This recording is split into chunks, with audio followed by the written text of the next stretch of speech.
It was very daunting for me and very eerie. Friday morning as the eye of the storm hit us, and listening to the radio traffic come in of people who were experiencing issues of where they're having to abandon their homes because of flooding. To listen to the local fire chief say that we are starting to lose structures in the town of Chimney Rock. But once the winds did die down and I walked out the front door with my family, we realized that we were pretty well trapped in here. But it was a long endeavor just to cut our way down to the village, and once we got down there, probably the biggest devastating blow is we realized that we had lost our bridge. And we got to the village and realized that the main bridge that connects Lake Flora and Chimney Rock, the Memorial Highway Bridge, was piled with 20 to 30 feet of debris on top of it.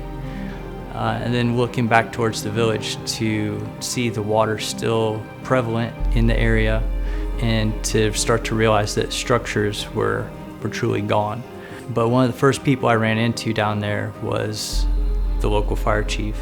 I immediately walked up to him and said, "Hey brother, what do you need?"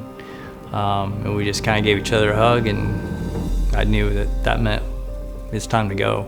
Well, Chris has got he's a very unique person, that he always seems to be in the right place at the right time when someone needs help, and this was no exception. So as soon as we knew that there was devastation in the village, I knew he was gonna go do it, and he was gonna help in any way that he could, and I will always support that. He worked just around the clock trying to get people out and get them what they needed through that time. I was very proud of him.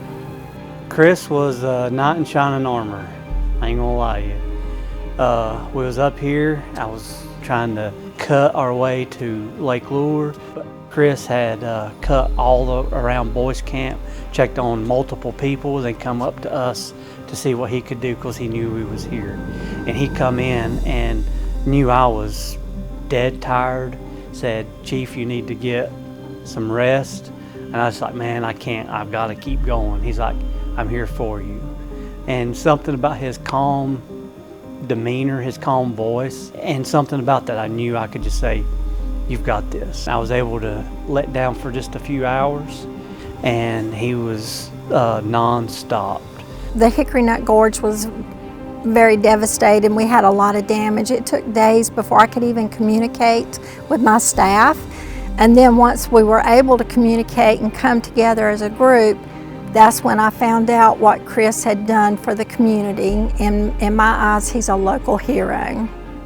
We got everybody back to the park, back to our park office for the first time to see each other. Chris was still rescuing people. I called him on the radio. I said, "You need to come up here." He came up. He'd run probably 5+ days straight, 12-hour shifts, no breaks, no nothing. This was the first time I'd seen him. And all I could do is hug him. And we hugged the hardest hug and cried in each other's arms because we made it. The river, the gorge, the hurricane had separated us. At that moment, all our staff had finally got together. And it wasn't one person that did that. It was all of them. It was the entire community. It was the state of North Carolina.